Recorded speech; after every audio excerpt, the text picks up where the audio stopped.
Welcome to the Software Process and Measurement Cast number 848. I've often heard the argument that only outcomes matter, from bosses and colleagues to even pundits.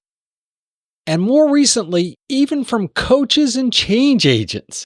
This consequentialist view that ends justify the means ultimately harms individuals, organizations, and their stakeholders. In the Software Process and Measurement Cast number 848, we discuss why the consequentialist argument that only the outcome matters is flawed for several reasons. We also have a visit from Jon M Quigley, who brings his wonderful Alpha and Omega, a product development column, to the podcast. In this episode, Jon and I discuss a topic aligned with consequentialism: the use of manipulation and persuasion. Hey, remember, the Mastering Work Intake sponsors the Software Process and Measurement Cast. Look at your to-do list and tell me your work intake process is perfectly balanced. Whether you're reacting to your work or personal backlog, doesn't matter. It's time to take control. Buy a copy of Mastering Work Intake, written by Jeremy Willits and Tom Cagley Jr. Links in the show notes to Amazon or to J. Ross Publishing, where it was published a year ago at this point. Do you want to test the waters before spending your hard-earned paycheck? Jeremy and I offer free 30-minute office hour sessions. In these sessions, we'll help facilitate you to identify and create a plan to tackle one of your work intake challenges. Book time with us, link in the show notes, or just email me and we can work it out.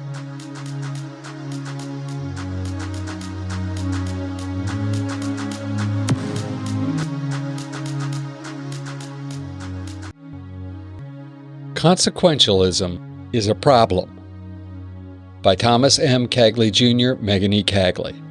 I've often heard the argument that only outcomes matter, from bosses and colleagues to pundits, and more recently, even from coaches and change agents. And that's scary. This consequentialist view that the ends justify the means ultimately harms individuals, organizations, and their stakeholders. The consequentialist argument that only the outcome matters is flawed for several reasons. All four areas that we'll talk about are roughly as important as the other. First area, compromised ethics. Unethical actions. A relentless focus on outcomes can justify unethical or harmful actions. For instance, achieving a sales target by deceiving customers might yield short-term gains but destroy trust and long-term reputation. I recently overheard a couple of people next to me at a bar talking about techniques they use to close sales. One of the points that struck me was that the belief that people's memories are short. They use the goldfish analogy, and that when they forget, they trust again. One stated that this made repeat business possible. Let's face it, even if you don't get caught, you destroy your own integrity. Devaluation of people. When the end is all that matters, the well-being and development of individuals involved can be overlooked. This can lead to exploitation, burnout, and a toxic work environment, and sure isn't an agile value. Unpredictable future. Unforeseen consequences. Foreseeing all of the consequences of an action is impossible. More importantly, when fixated on the outcome, it's rare to spend the time necessary to peel back the cognitive biases and consider the unforeseen consequences. Remember, even in what seems to be a perfect scenario, a positive outcome in the short term might lead to negative repercussions later on. You gotta think about it. Shifting goalposts. Outcomes are often subject to change. If the focus is solely on achieving a specific outcome, it can lead to constant adjustments and lack of stability. 3. Damaged relationships. Breakdown of trust. Trust is at risk when actions are judged solely on their outcomes. People might resort to manipulative, or dishonest tactics. Listen, by the way, to the conversation with Jon and I later in this podcast. To achieve desired results, damaging relationships. How many Wall Street Journal headlines check this box? Just think about that. Loss of collaboration. Focusing on individual outcomes can stifle collaboration and teamwork. People might become more concerned with personal gain than collective success. Early this century, I was asked to help an organization adopt Agile that had a decimation policy in place. Every year, the bottom 10% of the staff were fired, and the top 1% got huge bonuses. Teamwork was nearly non-existent, except for predatory alliances that made Survivor look tame. Fourth category, missed opportunities, learning and growth. The journey towards a goal provides opportunities to learn, grow, and develop. By focusing solely on the end, these opportunities are missed. Remember that if you do not learn and grow, the number of opportunities you will have in the future are diminished. One of those unintended consequences, innovation and creativity. When the pressure to achieve a specific outcome is too high, innovation and creativity will be stifled. The knee-jerk reaction is to pressure to accept the first path and blindly pursue it to fruition. People might be less willing to take risks or to explore new ideas if that's the path they take. While outcomes are important, they shouldn't be the sole determinant of success. How those outcomes are achieved, the impact on individuals and relationships, the potential for learning and growth are equally critical. In many scenarios, the path you take will have a greater outcome on the future than the destination itself. Marcus Aurelius stated, "The impediment to action advances action. What stands in the way becomes the way." Thoughts, comments, all welcome. Please feel free to reach out to us at spamcastinfo@gmail.com. We look forward to the conversation.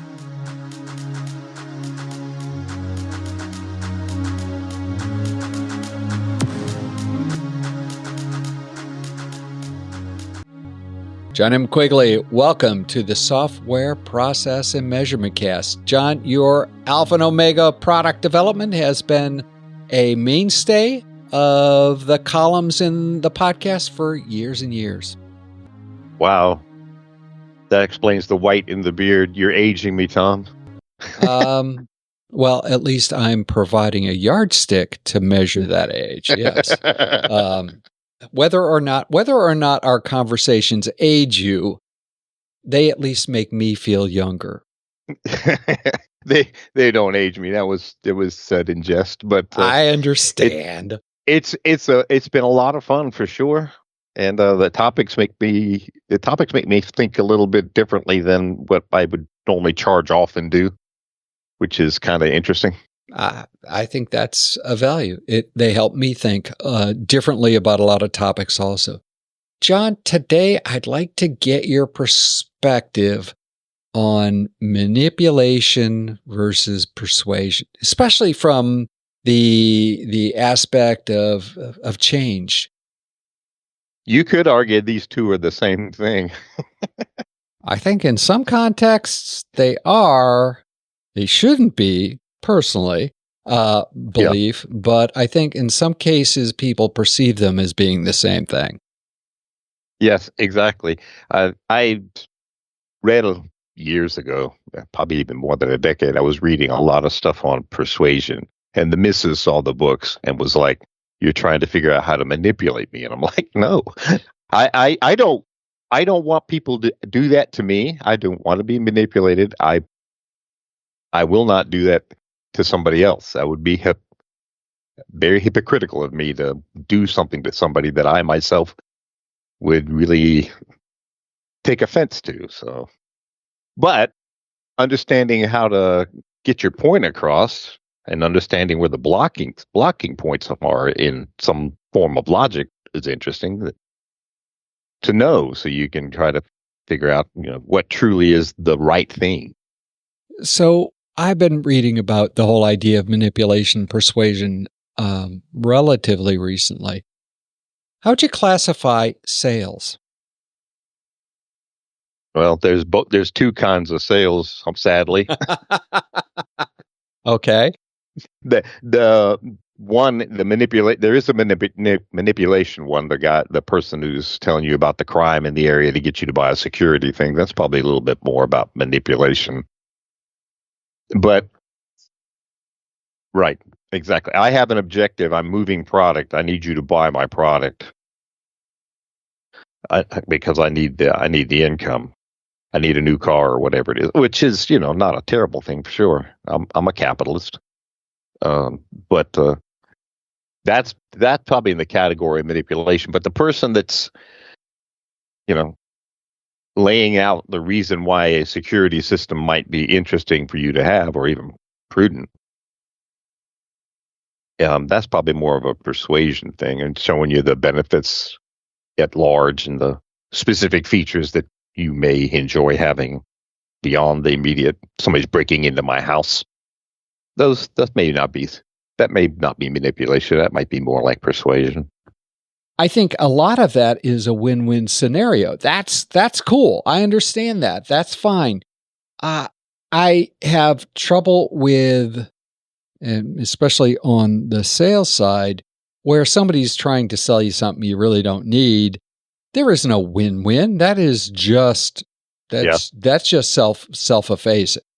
Yeah, that's true. But there's many things that are much less black and white tangible in the world than a salesperson's job. We start looking at like internal change management of a company, Okay, or a decision in a project. That.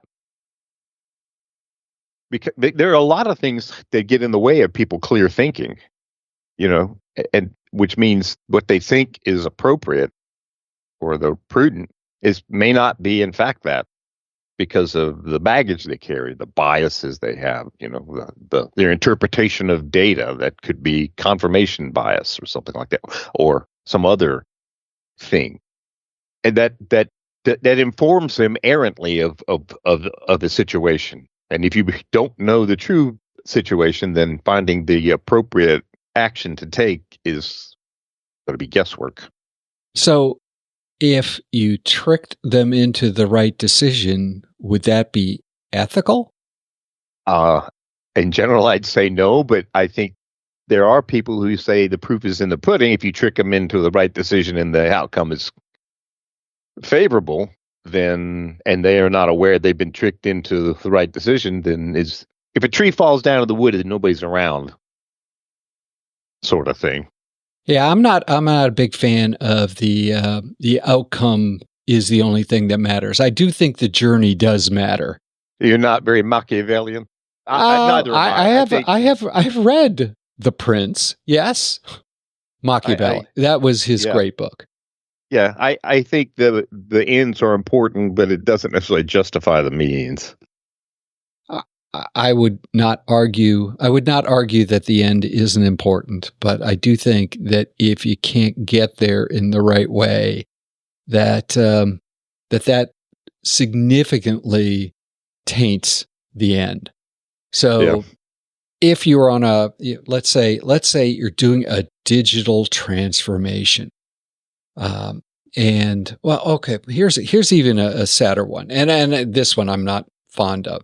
Over the years, I have seen many organizations that have struggled, and they have a overall budget number to hit, and so they adopt quality improvement, lean management, under the auspices of we'll do better work, and therefore we'll reach our goals without having to do anything else. And that's never true, right? That's never true. No. If you have budget numbers, at some point you're going to have to struggle with, I really don't care about quality. I'm going to hit those budget numbers.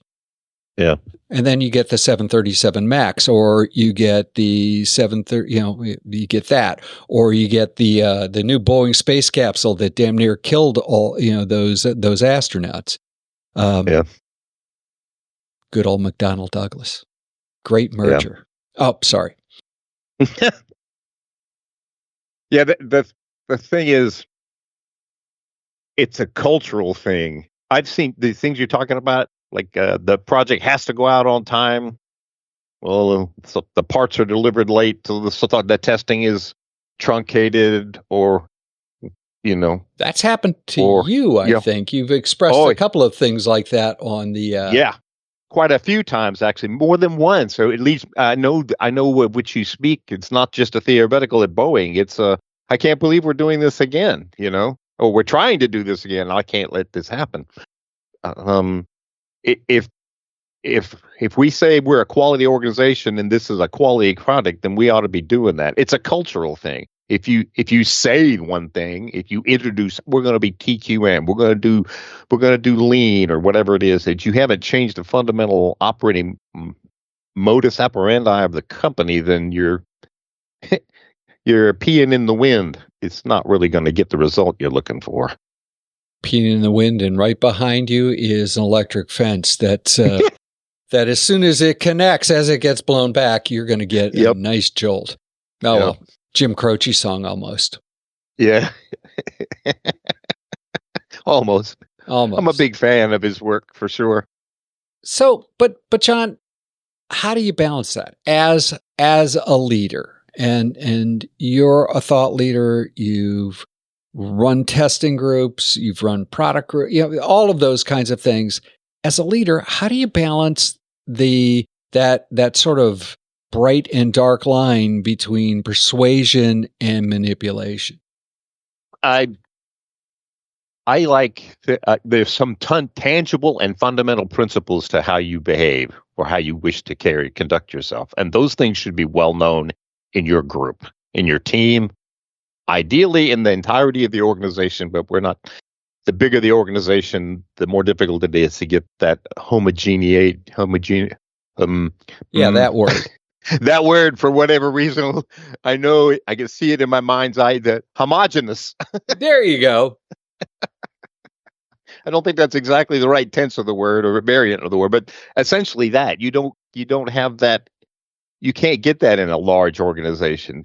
Even if you say, here are our cultural principles, and I've seen companies do that. They print them up on the wall. These are the things that we operate by. But when it comes right down to it, that's not going to be the case. It depends.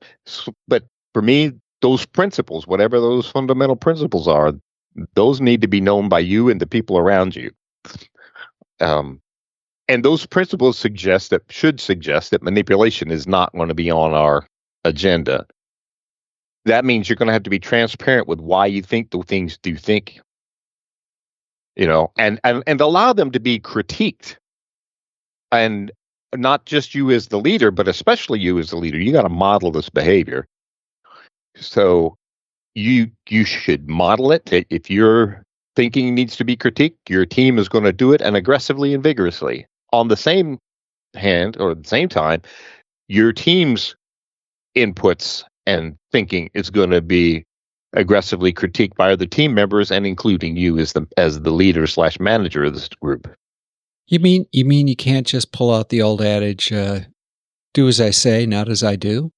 I mean, you can, and there are certainly times when the authoritarian way is almost necessary. In times of dire straits, and you really have to just make a decision and run, maybe you don't have a lot of time for sorting things out, but you have to live with the consequences of that at the end. Well, I don't think that's manipulation. You're still being fairly transparent. Things are.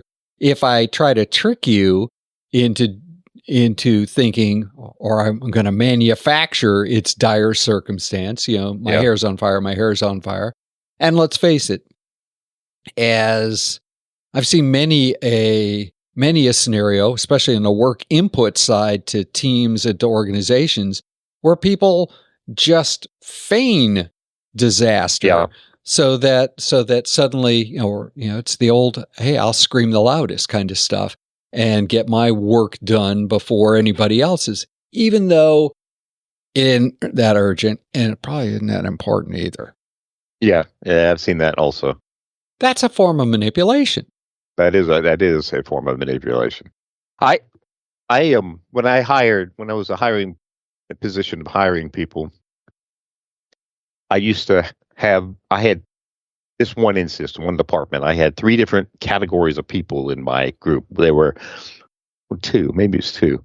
There were multiple disciplines in testing. There were software testers, there were embedded hardware and environmental testers and things like this. There were system structure testing people. And I would divide the people up who would interview the new candidate by, not necessarily by domain, although the domain that I was hiring would have to be part of the interview, but by disposition. There were people in my group who were just about there as much for social reasons as they were to conduct, to do engineering kind of work. And there were other engineers who were there just nothing but do the work. They don't have time to talk of social stuff and things like that. They were head down, focused on doing the work and getting better every day at the work. And so I would do an own interview, then I would sit in on the interview with my hardcore non-social engineering people, and then the social engineers would have them. And then I'd gather the data input back from these groups. And I would make a judgment call on whether I should hire that person or not, And sometimes those groups would tell me no. And I would hire that person anyway. This happened twice. And I'm 50-50. I went to my group and I said, okay, I know y'all are telling me no. I understand your reasons for no. But I'm going to bring this person on board. And if I happen to be wrong here, I will come back to you and tell you, yep, seems like y'all were right. And in one case, I had to go back and eat a little crow and say, yep, you're right. And in one case, I was vindicated. My point is, I thought I knew what the right course of action was. They thought they knew what the right course of action was with respect to the hire. And I deferred from them, and I told them why I was going to defer, where I deferred. And at the end, where I had to do some contrition because they had to essentially absorb problems created from this poor hire, which I thought was going to be a great hire. They were engineering centric. They were PhD in engineering. They'd worked in that domain. I guess they were used to a more structured environment and less chaotic.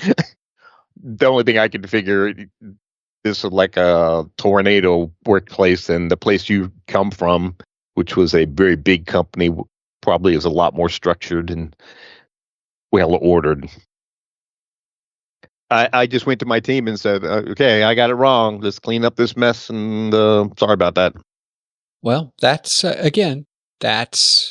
there's no lack of transparency in that. All of that makes sense. Jon, if you were going to give a new manager advice, because, let's face it, a lot of programs teach, getting your way as a leader is the only thing that matters. And so people do a lot of this trickery and manipulation stuff. If you're going to give somebody advice, somebody right out of school, about whether or not they should go down the path of manipulation or persuasion, what one piece of advice would you give them? I'd say make clear what you're trying to achieve by everybody, but for the team and the organization, make that as clear as you can and be as transparent in your workings toward that. And the reason I say make clear the objective and how you set about doing it as clear as you can and model that is because that's going to set the open environment to allow you to critique things. If you've done that right, allow you to critique things and make your team believe rightfully that you're not there about manipulation. You're there to reach some overarching goal. And these are the principles we're going to conduct ourselves by. One final question before we wrap on this. You and your brother wrote a book on learning organizations, right? Well, I'll have it in the show notes. But can chronic manipulation live in a learning organization? No. Well, it can, but no, in a learning organization, no. In a generic, sure it can, but it's a dysfunctional organization. Jon, how would people continue the conversation with Jon M Quigley? They can contact me at jon.quigley@valuetransform.com, and they can follow us on, which I would greatly appreciate, as a follow on LinkedIn at valuetransformation.com. I will have all that in the show notes. Jon, again, this has been a marvelous conversation. Great. I always love talking with you, Tom, and keep me on my toes with some of these things.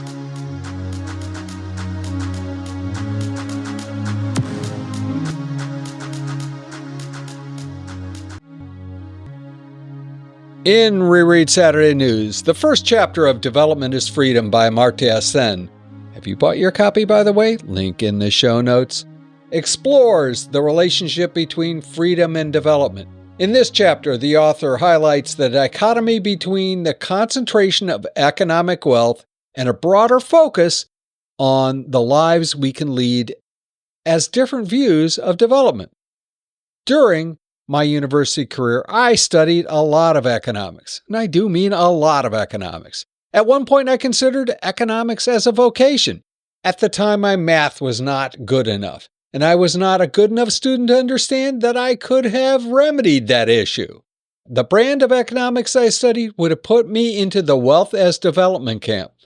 Winding the calendar forward a few days or decades, as I read this book, specifically in light of studying Stoicism, I find myself on the other end of the spectrum. Check out our blog and dive into the reread of Development as Freedom. If you want, there's a link in the show notes to this week's and all previous weeks' installments of our reread. In the Software Process Measurement Cast number 849, we will feature our interview with Professor Barzan Mosaffari. Mr. Mosaffari is the co-founder and CEO of Kibo AI. We talked about the industrialization of AI and using AI to deliver value. This conversation is all about moving AI from parlor tricks to the backbone of cost-conscious value delivery. If process improvement is a never-ending journey, why do so many people ask, are we there yet?